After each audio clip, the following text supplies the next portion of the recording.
joining us, Natalie Rowe. Now, we know Natalie, frankly, you're a very controversial character at this moment in time. You've got enough people on your case. I actually had a good look at your mobile phone earlier and I can see the kind of people who are contacting you. So I'm really grateful that you've joined us to put a few things straight, because obviously there's a lot of myths floating around about you. A lot of stereotype imagery that's going on about you, and you have joined us here, and I'm grateful you've joined us here, because the whole point about the People's Voice is to get behind the headlines and be real.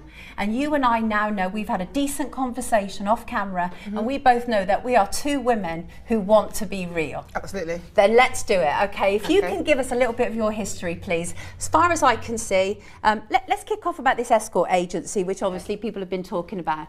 You had your own escort agency called Black Beauties in the 1990s. Yeah, that's correct. Tell me a little bit about that.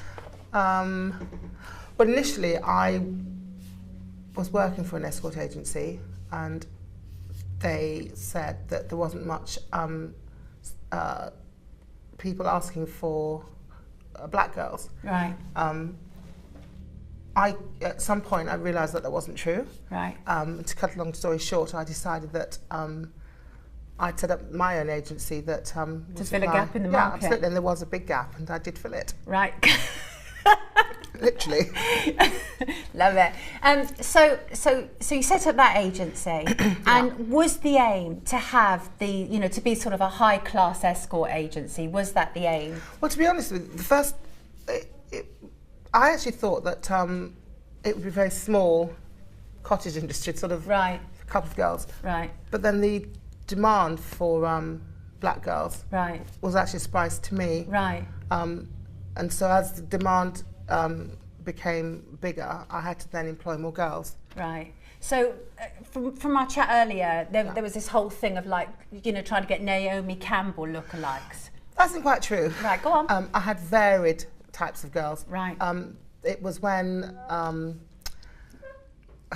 certain type of people, i.e. Osborne and the Bulletin Boys, who I'd met through my son's father, William Sinclair, they were fixated on this Naomi Campbell lookalike. Really? And so I had girls that had the same figure, but didn't necessarily look like Naomi Campbell, but they were as good. I mean, some girls were actually models. Right. So, but because I think they were pretty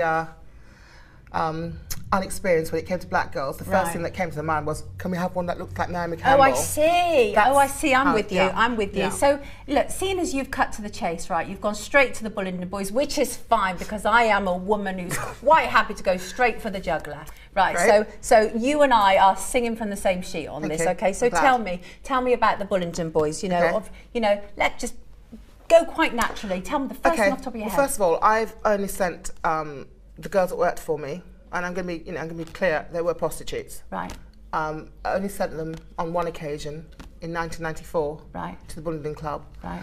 I'd sat down with Christopher Coleridge, George Osborne, and William Sinclair, who's the father of my son, who had described the kind of girls they wanted me to send. Right. And I was A, to supply the girls, and B, to supply the cocaine.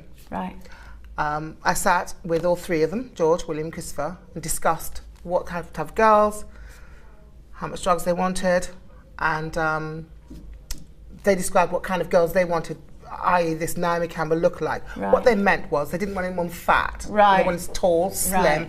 And I think in those days, Naomi Campbell was somebody that the only black girl that she was a goddess, wasn't absolutely, she? And I think if they could have had Naomi, they would have done. But clearly they couldn't. So, but my girls were pretty good looking, and and I sent 3 girls that came close, but they didn't look like her. They just they wanted something as beautiful. Right. Okay. And that's what I said. Now I'd like to draw on some little evidence here. I'm sure many people have seen this picture. This is currently being pulled off at the internet at a rate of knots. Natalie has kindly brought this along to share with us today. So obviously this is a picture that is subject to a great deal of speculation, and I'm not sure why. Well, I know, because the evidence is there. Exactly. So could you please tell us the truth about this picture once and for all? Absolutely. Because like you, I am sick of the myths that surround this. Go for it. Okay. I mean, this is absolutely going to be an exclusive. This isn't actually an exclusive. It's just that papers have known about what I'm about to say to you now since 2005, but for some reason they either daren't print it or they're being bullied by, and I know for a fact that Osborne's, henchmen called lawyers tend to try and put the heat on a lot of the papers, right. which I'm very disappointed about. I mean, I thought that, we live in a society where we had freedom of speech, but we've got a government right now that's literally trying to censor every single thing that comes out that is against them or about them, right. or doesn't help them right. in any way. That photograph there, the reason why the flowers are in my face, yes. number one, is because the drug dealer that was there on the night, who was taking the photo, I actually thought, I said to him, be careful, we don't want to have the cocaine in the actual picture. So I actually moved the vase, thinking it would actually hide the coke. Clearly it didn't. And that's why I got the flowers in my face. It isn't just a line, but it's a few lines. It's probably about a gram, something, of cocaine there, of which George Osborne took on that night and prior to that night, regularly, in my company and others. Right, because there's obviously doctored pictures of this. Doctored? What do you mean by doctored? Well, the lines have been cut out. Oh, News World did that. Yes. I think they did that in their edition, I'm not sure. Did they? Well, that's interesting because obviously I'm not sure about that, but I think some people lately, they decided to cut that bit of the yes. picture out. Clearly Osborne's got a little part to play in that. Yes. And Cameron. Right. Okay, well, it's interesting because, as I say, there have been lots of myths about that particular picture. Right. And there has been is it, isn't it? Well, the truth is... It's not flour. It's not flour. And so, so thank you for clarifying that. Absolutely. Because, it's time to, isn't it? I mean, the fact of the matter is, it's coke. It's not on the table for any other... white powder on a table.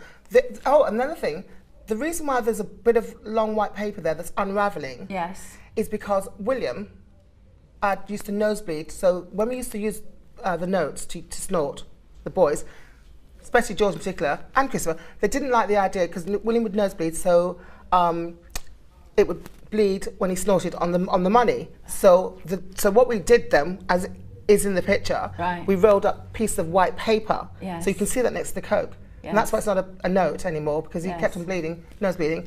I don't really want to talk about his son's father too much, but that's the reason why it's an unravelling piece of rolled up paper. I hear you.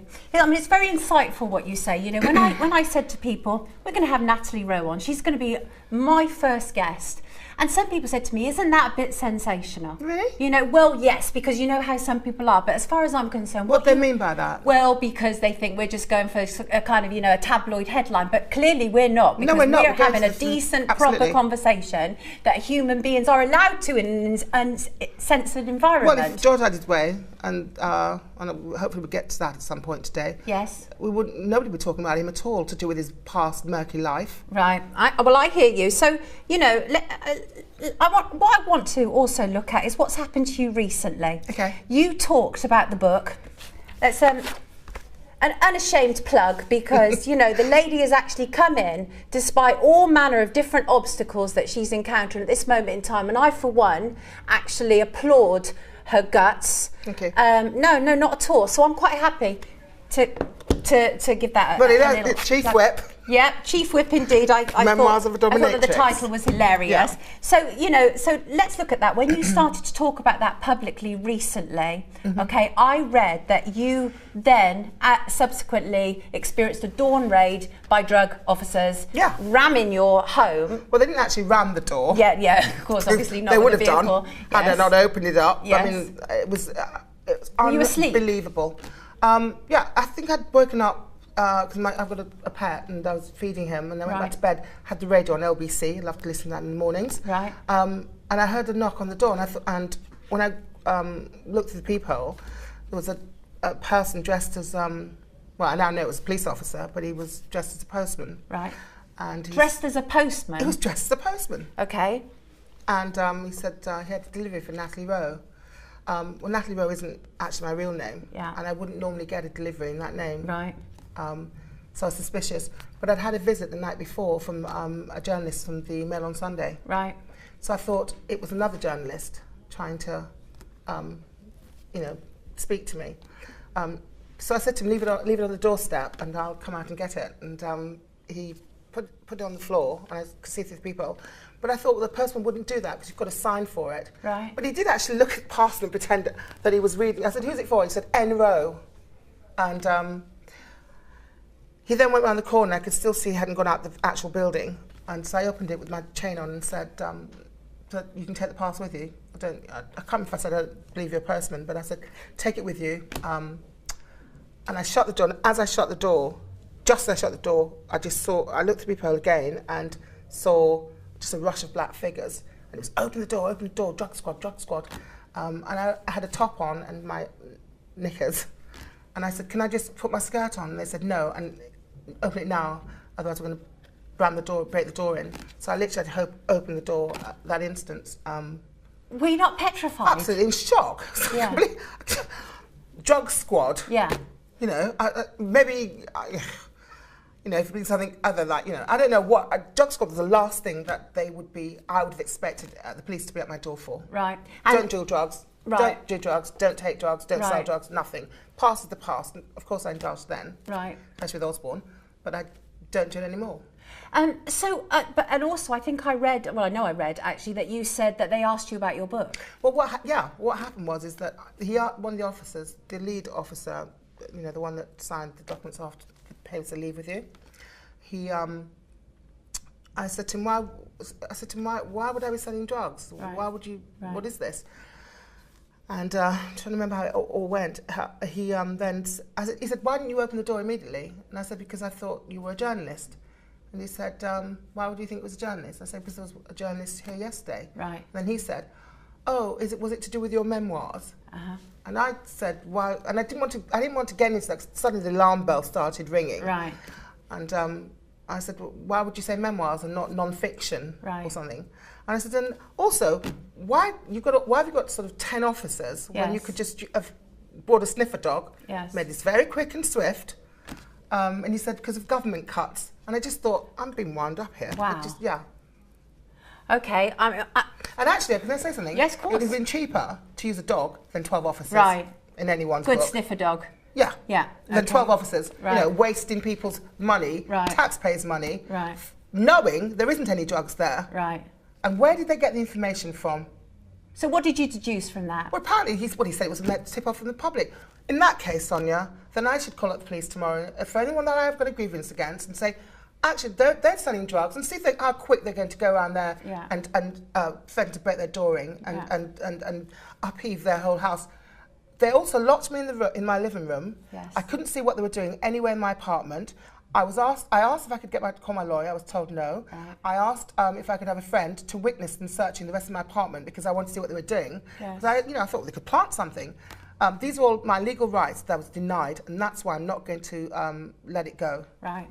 Okay, fair enough. Thank you for clarifying that as well, because obviously when you read these reports, it's difficult to know. I mean, I've worked in mainstream media for an awful long time. Right. I know how things run. I know how spin happens. I know how a story, sometimes, facts, they won't allow facts to get in the way of a good story. I know how that all exists. So it's really wonderful to be able to have it from the horse's mouth, as it were. Really important. And I thank you for speaking so openly and honestly. Now, I'd like to talk a little bit about this book. Okay. You refer to a character called Joe in there. Right. Who is Joe? Well, it's not Boris Johnson from what people have been saying. Okay. I'm not sure if I want to reveal that today. Okay. Do you think do you want to have it exclusive? I would like to know. Yes, I'd love to know Joe who Joe is. George. George Osborne. Yes. Okay. So can you tell me? And can I also say, I never said at any point, which I've read in the papers, when the day that Sunday People printed the story of the serialisation. Yeah.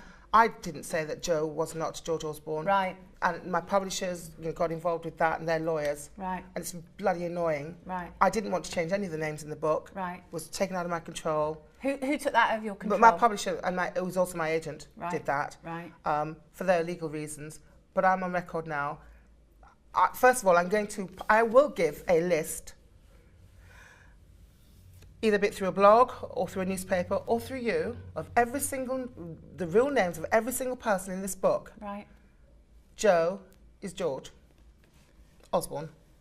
I mean, and there are other names, obviously, that have been muted. Bankers, politicians, directors of very major companies. And I want the public to know who was running this country.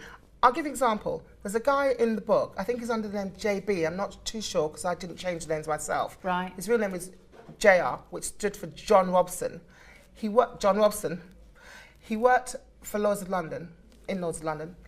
This is the guy that was running millions of pounds of people's money, hard-earned cash that they invested, who would call me. It's unbelievable, but he would call me and I'd say, what are you doing? I'd call him, get through to secretary, speak to him. He would be smoking a crack pipe in his office with my stockings and suspenders under his trousers at work. Right. Now, obviously, I haven't been able to put these accusations to him. And furthermore, I've got to make it quite clear. I would not say these names if I didn't have the evidence, their phone numbers, the phone records, everything. I'm quite happy.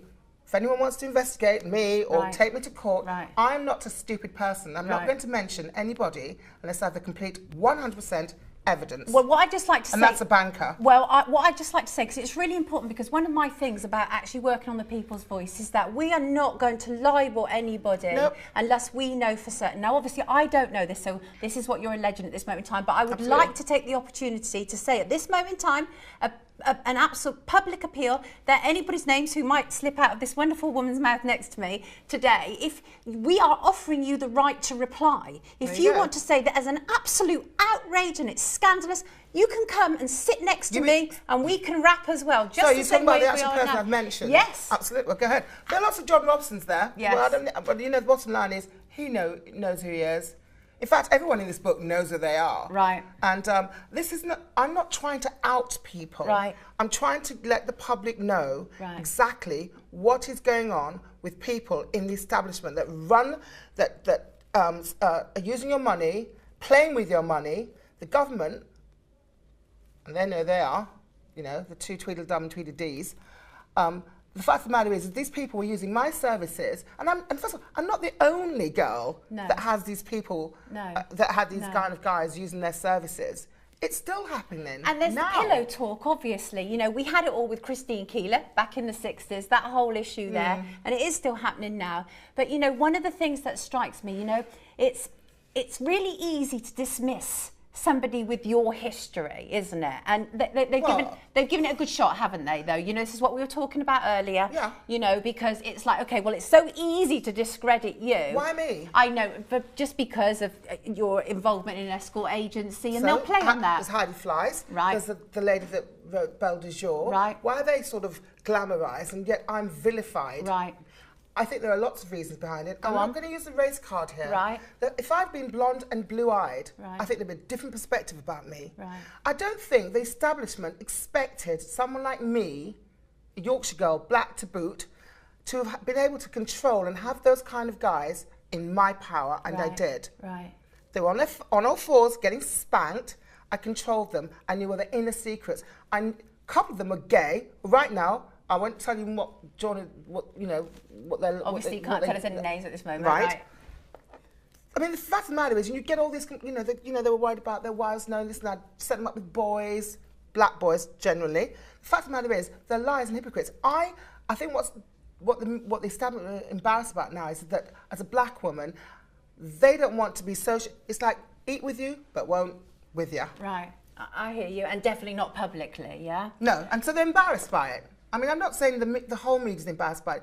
I'm not palatable for them for some reason. I mean, there's so much hypocrisy, isn't there? It's like, you know, obviously the co-op chairman, we've seen all the hypocrisy there, Reverend. You know, huge volume Not of a surprise to me. I'm sure, many of them I'm sure it is no surprise to you whatsoever. He's just been caught. Right, okay. Now, so sorry, I'm just fiddling around with, look, this happens on live TV. These kind of things happen all the time. So I want to talk also about some phone hacking, you know, because that's a very, very serious charge that you've been making about phone hacking. Well, I haven't. It's official. Police wrote to me. So tell me about it. Tell me about it, because obviously it's, you know, it's a very serious issue what's been going on with the News of the World phone hacking. Yeah. So, and when I said to you earlier, yes, didn't you refer to yourself as Miss Whiplash and Miss Penn? You were like, I didn't refer to myself like that, and that then led us into a conversation. Right. So can you please share that? Right.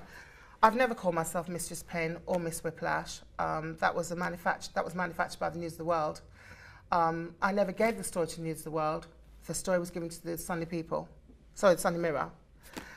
Max Clifford had fallen out with had a dispute with the News of the World for some reason. I don't know if that was the entire reason why they then stole the story on the same day. A journalist, Sarah Newar, knocked on my door on the Saturday morning for the News of the World, wanted to do the story with me, and said that they would pay me any amount of money that I wanted. But I'd already signed an agreement through Max Clifford with the Sunday Mirror, so I couldn't have gone with them anyway. Sorry, I'm losing my train of thought here. So right. The story that came out on the Sunday was never given to the News of the World. Right. It was only ever given to the Sunday Mirror. But you believe your phone was hacked? Oh, I know it was hacked. And also, it's quite coincidental that the News of the World knew that I was doing that story that weekend. She came on the Saturday knowing that the story was coming out on the Sunday. How would she know that? Right. No one told them that. Right. The love of the Sunday Mirror wasn't going to do it. Right. And also, I'd spoken to George Osborne a couple of days prior to the story coming out. Right. I was with a journalist, Susie Boniface, who had written a few things on a piece of paper questions I should ask George. Right. I'm going to fast forward a bit and then explain it to you properly. But on the Monday in the Times, Osborne claims that I'd called him, right, and that he hadn't fallen for the honey trap. And had you called him? No, I hadn't. He called me. I think it was the Thursday or the Friday prior to the story. And he called you to say what? Well, I'd actually called his secretary and told her that I need to speak to George. Right. And then she got him, and he then called me. Right. And Susie and I would tape the conversation, by the way. Right. She had a dictaphone and I had a earpiece. Right. And it was basically, I had to explain to him, he'll be loving this now for his lawyers. Yes. Indeed. I should say, actually, you know... Because it's an exclusive, I don't think he now knows we did take that conversation, Osborne. Well, you know, I should say, just for fairness, I did actually speak with George Osborne's office today, and I did, give him the absolute right of reply. I wasn't aware of that. Of course, I haven't heard anything back. Okay. But, you know, just for fairness, because I think it's always fair that people... I thought I did mention that to you earlier. No. But I also did the same with David Cameron. It's like, is there anything you want to say? Right. And because I think I did. But I want to clear this up. It's really important. Yes, go on. So George called me up. Yes. 2 days prior to the story coming out, and what he said. So I had to ask him various questions. The long short of all is that I told him that the journalists are outside, and they want to know about you taking cocaine. Right.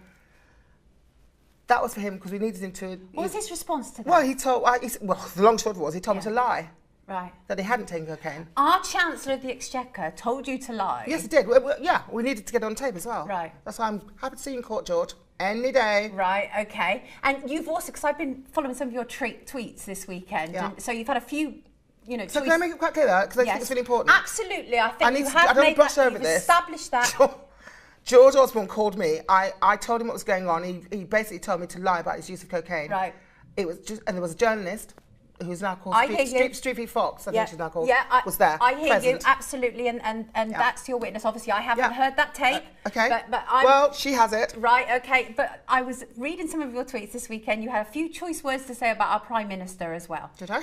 Well, you did, actually. So I assume you didn't meet David Cameron. No, I've never met David. Right, you've never met David Cameron. So what was the thing you were saying on Twitter? And I'm having to paraphrase you when you were saying that one needed to stop hiding behind the other one's skirt tails. Okay. What did you mean by that? I'm referring to the 1994 photograph of the boys at the Bullingdon Club where I sent my girls, right, the prostitutes. Right. They've been taken out of circulation. Right. Never to be seen again. Right. Bought by somebody. Right. And I'm of the belief that David Cameron was there. And if he wasn't there, David, release the photos. That's you know, because obviously about the picture, in terms of that, I mentioned in the intro, and I got that wrong. But you did actually put this picture on eBay, didn't you? Yes, and it was on for 4 days. Is that correct? Yes, it was. Yeah, it wasn't 48 hours. Was the starting bid 40,000? No, I started at 50,000. 50,000. And I had 4 bidders. You had 4 bidders, yes. And then what happened? eBay, 4 days later, I think 3 or 4 days later, decided, said that that the photos. By the way, which were never posted on eBay. Right. They were never seen by eBay. I didn't put the pictures up there. Right. Because of they do command quite a lot of money when they're syndicated. Sure. So I didn't want to lose its commercial value. Sure. So eBay hadn't even seen the photos to find them distasteful or inappropriate. Right. And is that what they said to you, that they're distasteful and inappropriate? Well, I think they said they were inappropriate. Interesting. Because pictures they'd never even seen. Well, you also showed me a picture earlier, which we're not going to show, but you did show me, and I can verify that you showed me. And that was that's an interesting picture, isn't it? Right. Please don't. Wait. Yeah. I mean, you've seen it. I've seen it. I mean, we know what it's about. But all right. Well, tell us a little bit about it. Just sort of share that. Well, George Osborne claims that he's never met any of my clients or been in the same room as them, or barely knew me. This picture that I've shown you is George Osborne in the same room with one of my clients. Right. And I have evidence that it is a client of mine. Right. And the picture tells 100 stories. And the fact he's never met one of my clients, it's all in the proof of the photo. Yeah, it's there. And I've never published it before, and I had my reasons for it. Right. I want to see how long Osborne, well, how much he was going to dig himself into a hole. Right. He now knows I have the photo, and I do have the photo, and I will use it in evidence if I need to. Right. Well, I mean, I can absolutely confirm that I've seen that photo, you know, and that's fair enough, and I appreciate you sharing that with us as well. It must be very frustrating from your perspective. It's more than frustrating. You know, you're getting, you know, eBay's taken down a photo that's not inappropriate in any way, unless they're admitting that it's cocaine. Right. Because it can't be that George having his arm around me is inappropriate. Right. I think George had something to do with that. I think number 10 had something to do with that. You've also got newspapers, one particular newspaper, and I'm going to have to say it. I mean, I've been told not to talk about them, but I'm my own person, I will. It's the Mail on Sunday. I think they've been not Mail on Sunday. Take that back. Take that back. The Sunday Mail. The Sunday Mail have been pretty working, as far as I'm concerned, in George's favour, and are censoring a lot of stuff that should come out. They're quite happy to talk about flowers. They're not happy to talk about Osborne. The Chancellor of the Exchequer. The Chancellor of the Exchequer. And I now know that between the government, number 10, and I'm going to say it, as far as I get, what I've been through, the Daily Mail, Mail on Sunday, not Daily Mail, because I'm not sure what they get up to, the Mail on Sunday, have done some very, very dirty tactics in order to keep me quiet, and they've colluded with number 10, so far as to even tip Downing Street off when the story was coming out in the Sunday People, and their lawyers were on their case ridiculously, and they didn't buckle. The point of the matter is the editors should be there to tell the truth and not edit it for the public to read the fair and true story, no matter what party you belong to. And I think it's disgusting that you've got Tory papers now that are absolutely trying to protect the Tory party. I think their shareholders owe it. They owe it to the shareholders and they owe it to the public that are buying these papers to tell it as it is. Right. I mean, what can I say? You've heard it straight from the horse's mouth. I mean, Natalie, I just want to say one more thing to you. Are you not scared about saying all these things? Of what? Well, you know, we all know that people disappear when they come out and say things. Do you know what? Do you know, I've thought about it. But you've got to remember, I knew George before he was the Chancellor. Right. And to me, he's still I'm not going to say what I want to say. Right. I mean, I'm not going to be rude. Yeah. I want to be, but I won't be. Yes.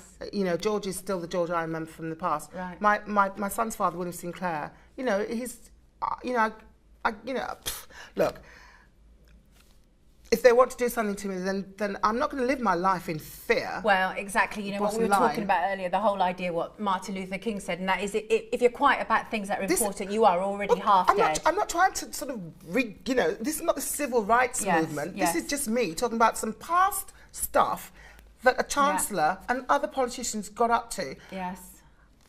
If it had been Boris Becker, I'm sure he'd have just held his hand up and said, yep, back in the day. Yes. The fact, if you keep lying and covering, and also, I feel now, abusing me publicly and by trying to restrict my voice, I feel it's abuse. Right. If you continue doing that, all you're doing, Osborne, is digging a hole for yourself. Right. But I'm not frightened of anybody, and never will be. Okay. Well, what can I say? You heard it all. Natalie Rowe, thank you for joining us. Do your business. Thank you ever so much. Please take care of yourself. You're very welcome. We are here. If you want to update us on what's happening, we will listen live and uncensored. I'm grateful. Please take care of yourself. I'm grateful too. Okay, well, I have been joined again in the studio by Miss Natalie Rowe, who has returned to obviously tell us a little bit more. Natalie, thank you for joining us back in the studio. What is it you would like to share with us? Well, I think because we sort of maybe, I don't know, I'd forgotten maybe to add this, I think it's quite important. Go on. Is that the girls that I sent at the time in 1994 to the Bullingdon Club, where George and others attended, was held at Waddesdon Manor, which is the Rothschilds' estate. Right. And Nat Rothschild was the chap that hosted it on that particular event, on the Bullingdon event of that year. Right. And I wanted to make it quite clear that that's where the girls were sent and who was the host and where it all occurred. Right. I mean, I hear you, and one of the reasons, which I'm going to reiterate, why we wanted you on here is because we are anti-hypocrisy. Yeah. I absolutely cannot stand, and I detest it, and it's from all world governments, and this is a global show. We invite people from all over the globe to tell us what you want covered. We are the people's voice. Natalie is here because we believe that she has something really important to say about the establishment, certainly the hypocritical way that people conduct themselves. And, you know, I do think you've got a lot of bottle to come forward. I know that people have been concerned, you know, about you and want to make sure you're okay. I'd like to go further, if I may.